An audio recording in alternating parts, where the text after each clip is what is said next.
वो वक्त था प्राचीन चीन का, जब ताकत, वफादारी और जादू तीनों एक ही तलवार में समाये हुए थे। एक भव्य दरबार में किंग अपने सबसे भरोसेमंद योद्धा और बुद्धिमान जनरल डिटेक्टिव डी को एक अनमोल तलवार सौंपते हैं, ड्रैगन ब्लेड। कहा जाता था कि इस तलवार की धार सिर्फ स्टील को नहीं बल्कि जादू को भी चीर सकती है। और आज ये तलवार एक इनाम थी डिटेक्टिव डी की बहादुरी के लिए, क्योंकि उसी ने किंग की जान बचाई थी। लेकिन महल की दीवारों में सब खुश नहीं थे। क्वीन, जो हमेशा से डी की बढ़ती ताकत से परेशान थी, इस फैसले के सख्त खिलाफ थी। वो गुस्से में बोली, ये तलवार सिर्फ हमारे किंगडम की नहीं, हमारी ताकत की पहचान है। अगर वो कभी हमारे खिलाफ हुआ तो। लेकिन किंग ने उसकी एक न सुनी। उन्होंने मुस्कुराते हुए कहा, डी वो इंसान है जिसने अपने खून से मेरा कर्ज उतारा है। ड्रैगन ब्लेड उसका हक है। क्वीन ने होंठ तो सी ली, पर आंखों में बदले की आग जल रही थी, क्योंकि उसे अब सिर्फ एक ही चीज दिखाई दे रही थी, वो तलवार और उसे पाने का कोई भी तरीका। रात का सन्नाटा था। महल के पिछवाड़े में बस हवाओं की सरसराहट सुनाई दे रही थी। उसी अंधेरे में क्वीन एक रहस्यमयी आदमी से मिलती है, यूची। उसकी आंखों में ठंडापन था, पर इरादे तेज। क्वीन धीमी आवाज में बोली, मुझे वो ड्रैगन ब्लेड चाहिए, किसी भी कीमत पर। असल में क्वीन का असली प्लान कुछ और ही था। अगर वो तलवार डिटेक्टिव डी से चोरी हो जाए तो किंग का गुस्सा सीधे डी पर टूटेगा और इस तरह डी की कहानी वहीं खत्म हो जाएगी। साथ ही वो तलवार फिर से राजमहल में लौट आएगी। लेकिन खेल में एक ट्विस्ट था। यूची डिटेक्टिव डी का पुराना दोस्त था। वो किसी भी हालत में उसे मुसीबत में नहीं डालना चाहता था। पर जब क्वीन ने कहा, अगर तुम मेरा काम कर दो तो मैं डिटेक्टिव डी और उसके परिवार की सुरक्षा की जिम्मेदारी खुद लूंगी, तो यूची को मजबूरन ये मिशन स्वीकार करना पड़ा। लेकिन ये मिशन आसान नहीं था, इसलिए क्वीन ने उसके साथ कुछ खतरनाक लोगों को जोड़ा। एक रहस्यमयी मैजिशियंस की टीम, हर कोई अपनी अलग और डरावनी कला में माहिर था। यूची ने एहतियात से कहा, रानी साहिबा, इतने संवेदनशील काम में अनजान लोगों को शामिल करना खतरनाक हो सकता है। कहीं ऐसा न हो कि वो हमारे ही दुश्मनों के लिए काम कर रहे हो। क्वीन मुस्कुराई, उसकी आंखों में चालाकी चमक रही थी। टेंशन मत लो यूची, डिटेक्टिव डी को मात देना आसान नहीं है। वो बहादुर भी है और बुद्धिमान भी, इसलिए मैंने ये लोग तुम्हारी मदद के लिए बुलाए हैं। अब ये तुम्हारे आदेशों में रहेंगे। इसी ग्रुप में एक लड़की थी, वाटर मून, जो अपने नाम की तरह ही पानी से खेलती थी। वो जब झील के बीच से उभरी तो उसके चारों तरफ पानी की लहरें नाचने लगी और उसने अपने जादू से पूरा माहौल थमा दिया। बाकियों के हुनर भी कम नहीं थे। किसी के पास हवा में चीजें गायब करने की ताकत थी, किसी के पास आग को काबू करने की। और उनकी लीडर, वो तो जैसे इंसान नहीं, कोई दानव था। अपने शरीर से 4 से भी ज्यादा हाथ निकाल सकता था और उसकी हथेलियों से लपटें फूटती थी। अब ये टीम तैयार थी डिटेक्टिव डी से ड्रैगन ब्लेड छीनने के लिए, पर किसी को अंदाजा नहीं था कि वो तलवार खुद अपनी किस्मत चुनती है। अब कहानी और खतरनाक मोड़ लेती है। यूची और उसकी टीम ने अब अगला कदम तय कर लिया था, डिटेक्टिव डी को शहर से बाहर निकालना, ताकि वो तलवार उसके महल से आसानी से चुरा सके। इसके लिए वो एक चाल चलते हैं। शहर की सबसे मशहूर पेंटिंग शॉप में आग लगा दी जाती है। वो शॉप उसी मशहूर पेंटर की थी जो किंग के दरबार में भी जाना पहचाना नाम था। आग इतनी तेज थी कि कुछ ही मिनटों में पूरा घर जल उठा और जैसे ही ये खबर किंग तक पहुंची, उन्होंने बिना वक्त गवाए ये केस डिटेक्टिव डी को सौंप दिया, क्योंकि ऐसा कोई नहीं था जो रहस्यों को डी की तरह सुलझा सके। डी अपने सैनिकों के साथ उस जल चुकी दुकान पर पहुंचते हैं। चारों तरफ धुआं और राख फैली थी, लेकिन उनकी नजरें हर छोटे सुराग को पड़ रही थी। उसी वक्त कहीं ऊपर छत की परछाइयों में छिपा था फ्लाइंग शैडो, यूजी की टीम का वो सदस्य जिसके पास हवा में खुद को गायब करने की ताकत थी। वो डी की हर हरकत पर नजर रख रहा था, जबकि उसके बाकी साथी इस बीच डी के घर में घुसकर ड्रैगन ब्लेड चुराने निकल चुके थे। डी ने जब जलती हुई दुकान की तलाशी ली तो उन्हें एक पेंटिंग टेबल के नीचे से सुरक्षित हालत में मिली। वो वही पेंटिंग थी जिसके लिए पेंटर सबसे ज्यादा परेशान था। डी ने तुरंत समझ लिया, यहाँ कोई चोरी नहीं हुई, ये तो किसी ने जाल बिछाया है। डी के एक सिपाही ने जब उस पेंटिंग को उठाने की कोशिश की, डी ने झट से उसे रोक दिया, रुको, उसे मत छूना। पर तभी खुद वो पेंटर आगे बढ़ा और पेंटिंग को उठाते ही जमीन पर गिर पड़ा। उसके हाथों में जलन फैल गई, चेहरे से सफेद झाग निकलने लगा और कुछ ही सेकंड में वो जहर से तड़प कर मर गया। डी की आंखों में एक चमक दौड़ी, वो ऊपर देखता है और तभी छत की परछाइयों में उसे फ्लाइंग शैडो की झलक मिलती है। डी ने तलवार खींची और हवा में छलांग मारी, लेकिन जैसे ही उसने वार करने की कोशिश की, फ्लाइंग शैडो धुएं में घुल गया, हवा में गायब और पीछे बस एक गूंजती हुई आवाज छोड़ गया। डिटेक्टिव डी, अब खेल शुरू हुआ है। अब कहानी एक और खतरनाक मोड़ पर पहुंच चुकी थी। फ्लाइंग शैडो अपने जादुई हुनर से एक बांस के बने ऊंचे टॉवर पर चढ़ रहा था और पीछे से डिटेक्टिव डी उसकी हर चाल पर नजर रखे हुए थे। हवा में उड़ते बांस के तख्ते, टूटती लकड़ियों की आवाजें और डी की आंखों में एक ही सवाल, ये आखिर भाग कहाँ रहा है? फ्लाइंग शैडो ने अचानक छलांग लगाई और उसी पल डी की नजर पड़ी जमीन पर रखा एक विशाल मिट्टी का पॉट, जो बाकी सब सजावटों से अलग लग रहा था। डी ने पल भर में समझ लिया, ये कोई सजावटी चीज नहीं, ये जाल है। वो तुरंत विपरीत दिशा में छलांग लगाते हैं और अपने सैनिकों को चिल्लाकर कहते हैं, सब पीछे हटो। अभी जैसे ही सब पीछे हटते हैं, वो पॉट जोरदार धमाके से फट जाता है और उसके अंदर से जहरीली गैस का बादल फैल जाता है जो कुछ ही सेकंड में हवा को जहर बना देता है। वहीं दूसरी तरफ वाटर मून और फायर मैजिशियन अब डिटेक्टिव डी के घर पहुंच चुके थे। अंदर घुसते ही उन्हें एक रहस्यमयी पजल वाला दरवाजा दिखाई देता है जिसे हल किए बिना कोई आगे नहीं बढ़ सकता था। वाटर मून ने अपनी बुद्धिमानी और जादू की मदद से उस पजल को सुलझा लिया। दरवाजा धीरे धीरे खुला और सामने एक लकड़ी का बॉक्स रखा था जिसे खोलते ही उनके सामने ड्रैगन ब्लेड चमकती हुई दिखाई दी। वाटर मून ने झट से तलवार उठाई, लेकिन अगले ही पल क्लिक एक आवाज गूंजी और उनके नीचे की जमीन हिलने लगी। असल में वो असली तलवार नहीं थी, वो तो डुप्लीकेट थी। जैसे ही उसने उसे छुआ, पूरे कमरे में रखे वॉर्स टूटने लगे और तेज आवाजों से पूरा किला गूंज उठा। सैनिकों के कदमों की आहट पास आती जा रही थी। वाटर मून और फायर मैजिशियन ने भागने की कोशिश की, पर तभी छत से एक लोहे का ट्रैप गिरा और दोनों उसके अंदर फंस गए। पर फायर मैजिशियन कोई आम इंसान नहीं था। उसकी आंखों में आग जल उठी। उसने हाथ उठाया और पूरा ट्रैप लपटों में बदल गया। टूटे हुए धातु और धुएं के बीच वो दोनों भाग निकले। पीछे बस जलते फर्श और गूंजते अलार्म की आवाज छोड़कर अब डिटेक्टिव डी को एहसास हो चुका था कोई बहुत बड़ा खेल खेला जा रहा है और असली जंग बस शुरू हुई है। यही दूसरी तरफ हम फिर से यूची को देखते हैं, गुस्से में भरे हुए, सांसें तेज और आंखों में आग। वो डिटेक्टिव डी का पीछा करते हुए अब फ्लाइंग शैडो पर चिल्ला रहे थे, क्योंकि फ्लाइंग शैडो ने अभी अभी डी को मारने की कोशिश की थी। लेकिन तभी यूची को एक भयानक सच्चाई का एहसास होता है। जिन 4 लोगों को वो अपना साथी समझ रहा था, दरअसल वो सब किसी न किसी तरह से डिटेक्टिव डी की मौत चाहते हैं। मगर इन सब के पीछे की असली साजिश अभी भी एक रहस्य बनी हुई थी। अगले दिन हम सबको क्वीन के दरबार में देखते हैं। माहौल भारी था, हर कोई सिर झुकाए खड़ा था। मिशन फेल हो चुका था। क्वीन का चेहरा गुस्से से लाल था। इतने टैलेंटेड होने के बावजूद तुम लोग सिर्फ एक आदमी को भी नहीं हरा पाए। क्वीन की गूंजती आवाज से पूरा हॉल कांप उठा और फिर उसने सबके सामने एक बड़ा फैसला लिया। अब कमान यूची से लेकर तियान को दी जाती है। वो तियान जो एक जादूगर था, जिसकी उंगलियों से आग निकलती थी और जिसकी चालें किसी को समझ नहीं आती थीं। रात होती है। महल के अंधेरे गलियारों में क्वीन चुपचाप जेल की ओर बढ़ती है। वो वहाँ एक रहस्यमयी आदमी से मिलती है। उसके चेहरे पर परछाई पड़ी है, लेकिन उसकी आवाज में शक्ति है। अब खुलासा होता है कि क्वीन उसी के इशारों पर चलती है। वही आदमी उसे सलाह देता है। अब वक्त आ गया है डिटेक्टिव डी को खत्म करने का। सिर्फ तभी ड्रैगन्स ब्लेड दोबारा तुम्हारे हाथ में आएगी। अगली सुबह यूची अपने पुराने दोस्त डिटेक्टिव डी के घर पहुंचता है। डी शांत बैठा हुआ है, जैसे उसे पहले से सब पता हो। वो मुस्कुराकर कहता है, मुझे मालूम है इन सब के पीछे क्वीन है। फिर वो यूची को एक अजीब सा पेपर देता है जिसमें एक पजल बनी है। डी कहता है, अगर तुम इसे सुलझा पाओ तो हम ड्रैगन्स ब्लेड तक पहुंच सकते हैं। लेकिन याद रखना यूची, बहुत जल्द हमारे किंगडम पर एक भयानक मुसीबत आने वाली है और उसका सामना हमें साथ मिलकर करना होगा। क्या वो दोनों इस रहस्य को सुलझा पाएंगे या फिर क्वीन की चालें उन्हें एक दूसरे के खिलाफ खड़ा कर देंगी? इसके बाद कहानी एक रहस्यमयी मोड़ लेती है। डिटेक्टिव डी अब अंडरग्राउंड जा चुके थे, लेकिन जाते जाते उन्होंने सब कुछ सोच लिया था। वो जानते थे कि उनके जाने के बाद जरूर कोई न कोई उनका पीछा करेगा और उनकी ड्रैगन ब्लेड को चुराने की कोशिश भी होगी। उसी वक्त हमें एक नई किरदार से मिलवाया जाता है। वाटर मून, एक चालाक और खूबसूरत लड़की जो डिटेक्टिव डी के असिस्टेंट पर नजर रख रही थी। बाजार की भीड़ में जब असिस्टेंट आराम से गुजर रहा था, तभी उसकी नजर एक अजीब से सिंबल पर पड़ी। जैसे ही उसने उस सिंबल को देखा, उसकी आंखें धीरे धीरे बदलने लगी। वो वहीं रुक गया और ऐसा लग रहा था जैसे किसी ने उसके दिमाग पर काबू पा लिया हो। वो पूरी तरह हिप्नोटाइज होने ही वाला था कि अचानक भीड़ में से एक आदमी ने आकर उसे खींच लिया। वो आदमी कोई और नहीं बल्कि खुद डिटेक्टिव डी थे, जो रूप बदलकर वहां आए थे। अब सीन कट होता है एक मिस्ट्री से भरे कमरे की तरफ, जहां मोमबत्तियां जल रही हैं।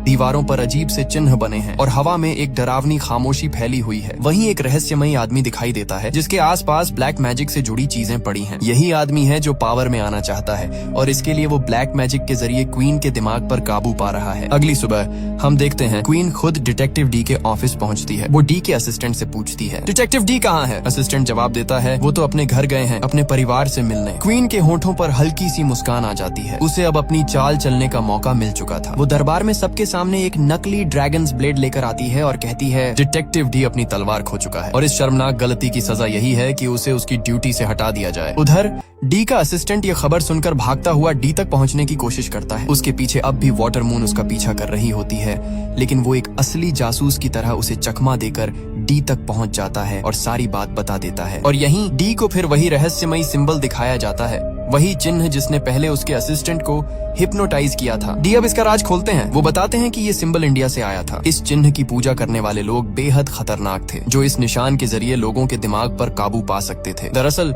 इस सिंबल का जो लॉर्ड था वो कोई आम इंसान नहीं बल्कि एक डेमन था। लेकिन अजीब बात ये थी कि उसने कभी इस किंगडम को बचाने में मदद की थी और इसी वजह से पुराने राजा ने उसे अपने साथ रख लिया था। वो आदमी अब विंड वॉरियर के नाम से जाना जाता था, एक नाम जो आने वाले वक्त में फिर से भय और रहस्य का कारण बनने वाला था। अब यूजी के हाथ में वो पावरफुल स्वॉर्ड आ चुकी थी। उसके दिल में एक अजीब सा डर और उत्सुकता दोनों उमड़ रहे थे। वह क्वीन के पास जाकर स्वॉर्ड सौंपना चाहता था, लेकिन मन में एक सवाल बार बार गूंज रहा था, क्या क्वीन अपने वादे से मुकर जाएगी? क्या वह मेरे दोस्त डिटेक्टिव डी को मार डालेगी? जैसे ही यूजी प्लास पहुंचा, उसे सुनकर झटका सा लगा। क्वीन ने डिटेक्टिव डी को हटाकर तियान, जो एक मास्टर मैजिशियन था, को वहाँ का जर्नल बना दिया था। अब क्वीन उसे किंग से मिलवाना चाहती थी ताकि किंग खुद देख सके कि ये लोग कितने ताकतवर और टैलेंटेड हैं। पुराने इंपीरियल मेंबर्स की जगह ये नए लोग एम्पायर का हिस्सा बन जाए। किंग के सामने जब ये सब खड़े हुए, तियान ने अपने बाजुओं की ताकत दिखाना शुरू किया। उसने अपने एडगेट के पास एक तूफान बना दिया, वहीं फायर। मैजिशियन ने अपने हथियारों से बादलों में बिजली पैदा कर दी। जैसे ही तियान अपना मैजिक प्रदर्शन कर रहा था, अचानक उसका पूरा कंट्रोल उड़ गया। जो स्ट्रॉन्ग और डार्क लाइट उसने बनाई थी, वह अब अपने आकार से बाहर हो चुकी थी। चारों तरफ अंधेरा छा गया, लोग दंग रह गए, ये क्या हो गया? तभी अचानक वहाँ मौजूद एक विशाल स्टैचू, जो किसी गॉड का प्रतीक था, हिलने लगा। कुछ ही पलों में वह स्टैचू एक भयानक ड्रैगन में बदल गया। ड्रैगन ने गूंज दी हुई दहाड़ लगाई और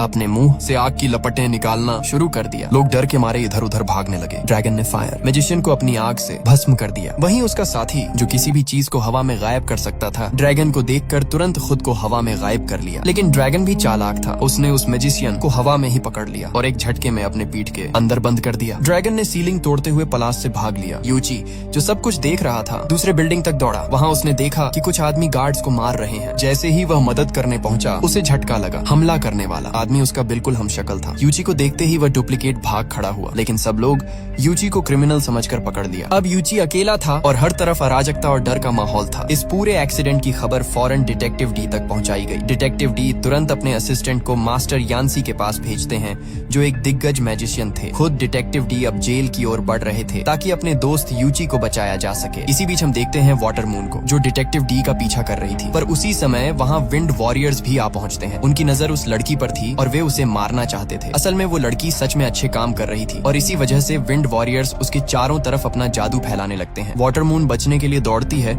लेकिन तभी उसके पीछे हवा में भेड़ जैसे डरावने डेमंस उड़ते हुए दिखाई देते हैं। डेमंस को देखकर वाटर मून लड़ाई में उतरती है, लेकिन वह उन्हें कोई नुकसान नहीं पहुंचा पाती। डेमंस अचानक एकजुट हो जाते हैं और ज्यादा ताकतवर होकर उसके पीछे पीछे आते हैं। तभी वाटर मून अपने हुनर का इस्तेमाल करती है। वह अपने शॉल को घुमाती है और उसे एनिमीज की आंखों में मारकर 1 मिनट के लिए उन्हें अंधा कर देती है। इसी मौके का फायदा उठाकर वह जंप करती है और उनके ऊपर अटैक कर देती है। लेकिन जैसे ही वह डेमंस के फेस से शॉल हटा देती है, उसके सामने एक चौंकाने वाला दृश्य आता है। ये डेमंस कोई और नहीं बल्कि क्वीन ही थी। क्वीन ने अपनी अजीब और खतरनाक शक्तियों का इस्तेमाल करते हुए वाटर मून पर हमला कर दिया। एक तेज स्टैब के साथ वाटर मून को खतरा हो जाता है। वाटर मून अब भागने पर मजबूर होती है और क्वीन भी उसके पीछे पीछे रिलेंटलेसली दौड़ती है। वाटर मून हर खतरे और हर अटैक से बचते बचते आखिरकार एक सुनसान गोदाम तक पहुंचती है, लेकिन वहां उसकी चोटों की वजह से वह बेहोश हो जाती है। यही सही मौका था कि डिटेक्टिव डी का असिस्टेंट उसे देख ले। वह तुरंत उसके पास पहुंचता है और उसे बचाकर सुरक्षित जगह पर ले जाता है। दूसरी तरफ विंड वॉरियर्स के मैजिशियंस ने शहर में तबाही मचानी शुरू कर दी थी। उनके जादू का निशाना अब आम लोग थे। वे लोगों की याददाश्त मिटाना चाहते थे ताकि कोई भी उनके खिलाफ कुछ न कर सके। और अब हम डिटेक्टिव डी को देखते हैं। उसने यूची को बचा लिया था। वह जल्दी से यूची को समझाते हैं कि क्वीन किसी बड़े खतरे में है। अब उनकी जिम्मेदारी है कि क्वीन को उन विंड वॉरियर्स से बचाए, जो न केवल ताकतवर बल्कि बेहद खतरनाक भी हैं। अंततः वे सभी एक सीक्रेट कीवर्ड की मदद से उस जगह तक पहुंचते हैं जहां क्वीन अपनी इमेजिनेशन की दुनिया में उलझी हुई थी। लेकिन यहाँ उन्हें बड़ा खुलासा देखने को मिलता है। जो क्वीन दिखाई दे रही थी वह असल में क्वीन नहीं बल्कि उसका डुप्लीकेट था। असली क्वीन को हिप्नोटाइज करके वहीं छुपा दिया गया था और इसी क्वीन की मदद से विंड वॉरियर, जो सबसे बड़ा डेमियन था, वहां से भाग चुका था। इसी बीच हम डिटेक्टिव डी के असिस्टेंट को देखते हैं, जो मास्टर यान्सी से मिलने के लिए बताए गए स्थान पर पहुंचा था। वहां उसे कुछ दिखाई नहीं दे रहा था, सिर्फ जगह जगह पत्थरों की अजीब संरचनाएं ही नजर आ रही थी। तभी अचानक एक विशाल सफेद गोरिल्ला कूदता हुआ उसके सामने आ खड़ा होता है। गोरिल्ला उसे सख्ती से चुप रहने को कहता है और फिर असिस्टेंट की आंखों के सामने गोरिल्ला धीरे धीरे एक अलौकिक एल्वियन में बदल जाता है। असिस्टेंट महसूस करता है कि अब वह किसी रहस्यमयी नदी में है, जहाँ मछलियां उसके साथ बातें कर रही हैं। मछलियों लड़कियों में से एक कहती है, आप मास्टर यान्सी से तुरंत नहीं मिल सकते। उसके पास पहुंचने के लिए आपको इस जादू और दुनिया को समझना होगा। जैसे ही यह कहते हैं वह एल्वियन अचानक खत्म हो जाता है। असिस्टेंट पलक झपकते ही फिर से गोरिल्ला की पीठ पर होता है। गोरिल्ला उसे धीरे धीरे उस जंगल से बाहर छोड़ देता है जहां वह मास्टर यान्सी से मिलने आया था। अब असिस्टेंट तैयार है अगले रहस्यमयी कदम के लिए। दूसरी तरफ हम डिटेक्टिव डी को देखते हैं जिसने क्वीन को बचाकर सुरक्षित तरीके से फिर से कैसल तक ले आया था। वहीं उसका असिस्टेंट उसे एक पेपर देता है। ये वही पेपर था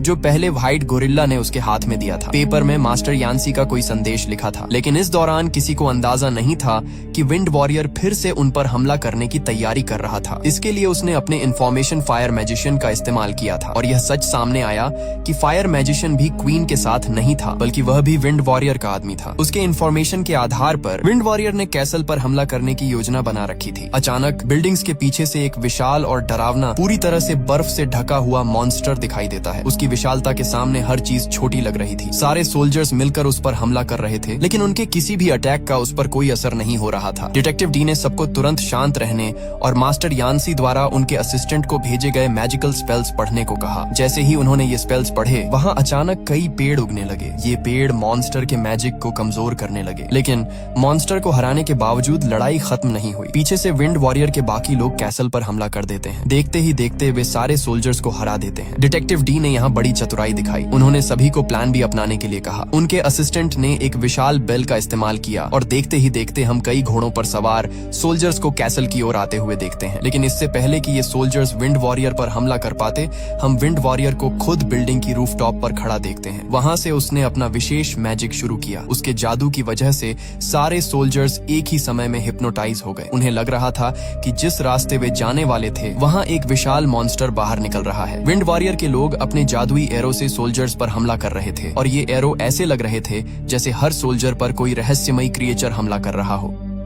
इसी कारण से सारे सोल्जर्स एक एक कर हार जाते हैं। डिटेक्टिव डी इन सब चीजों से परेशान होते हुए जल्दी से ड्रैगन ब्लेड लेकर सामने आए और जैसे ही उन्होंने ब्लेड उठाई, महज कुछ ही सेकंड में उसने विंड वॉरियर का पूरा जादू खत्म कर दिया। हमें पता चला कि अब सारे सोल्जर्स बिल्कुल ठीक थे। विंड वॉरियर का मैजिक टूटते ही सोल्जर्स एक दूसरे के पास लौट आए और फिर से यूनाइट हो गए। डिटेक्टिव डी ने तुरंत विंड वॉरियर से कहा, तुम हार मान जाओ, लेकिन विंड वॉरियर का यह इरादा बिल्कुल नहीं था। उसी समय उसके एक आदमी ने डिटेक्टिव डी के पैरों में रस्सियां डाल दी और उन्हें उल्टा हवा में लटका दिया। दूसरी तरफ उसके बाकी साथी मॉन्स्टर में बदलकर सोल्जर्स पर हमला कर रहे थे। डिटेक्टिव डी का वेपन नीचे गिर गया। उनके असिस्टेंट ने तेजी से वह वेपन उठाया और अपनी जान बचाने के लिए वहां से भागने लगा। लेकिन जैसे ही वह भागने वाला था, विंड वॉरियर ने फिर से अपना मैजिक चालू कर दिया। पीछे से एक और विशाल मॉन्स्टर प्रकट हुआ जिसने डिटेक्टिव डी को किसी गुड़िया की तरह अपने हाथ में उल्टा पकड़ लिया। मॉन्स्टर डिटेक्टिव डी को खाने ही वाला था, तभी यूची वहां पहुंच गया। उसने अपनी मैजिकल ब्लेड से हवा में हमला किया और मॉन्स्टर का रोबोटिक बॉडी टूट गया, जिससे डिटेक्टिव डी हवा में लटके हुए रह गए। डिटेक्टिव डी का असिस्टेंट तेजी से ड्रैगन ब्लेड को यूची की तरफ फेंकता है, लेकिन यूची उसे पकड़ नहीं पाता। तभी बीच में एक विशाल ड्रैगन आकर उस ब्लेड को पकड़ लेता है। अब ड्रैगन ब्लेड सीधे विंड वॉरियर के हाथ में चली गई। इस बीच डिटेक्टिव डी का असिस्टेंट ड्रैगन्स के अटैक के शिकार होने वाला था और उसी वक्त वाटर मून की एंट्री होती है। वह अपनी तेज और शक्तिशाली एंट्री से उस असिस्टेंट को बचाती है। अब सबकी लड़ाई और भी खतरनाक हो चुकी थी। ड्रैगन्स, मॉन्स्टर्स और जादू से भरी यह टकराहट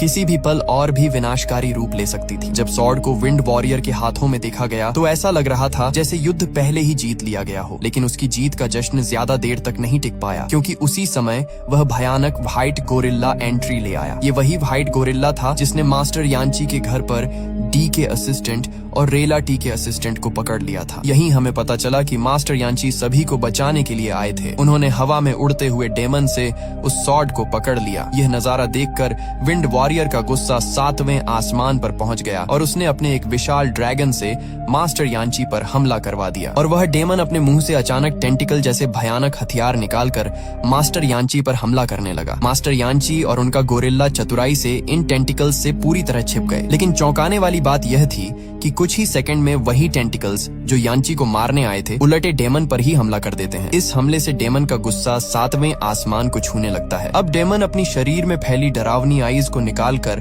मास्टर यान्ची पर अटैक करता है। लेकिन जैसे ही आइज उनके पास पहुंचती हैं, वे बबल जैसी पिघलकर मास्टर यान्ची को अपने अंदर छुपा देती हैं। पर असली में मास्टर यान्ची उन आइज के अंदर नहीं थे, क्योंकि अब हम उन्हें उस विशाल ड्रैगन के ऊपर ही देख रहे थे, जहां वह गोरिल्ला के साथ मिलकर ड्रैगन के कान में जोरदार चीख निकालते हैं और ड्रैगन वहीं पर खत्म हो जाता है। इसके बाद मास्टर यांची विंड वॉरियर के पास जाते हैं और उसे समझाने की कोशिश करते हैं कि लड़ाई में कुछ भी हासिल नहीं है, लेकिन विंड वॉरियर उनकी बात सुनने वाला नहीं था। वह फिर से अपना जादू करता है और मास्टर यांची के पूरे चेहरे पर एक अजीब ही हेलमेट बांध देता है, जिससे निकलना लगभग नामुमकिन हो गया। लेकिन इसी बीच वह हेलमेट विंड वॉरियर के मुंह पर भी आ जाता है और कसते ही उसकी जान ले लेता है।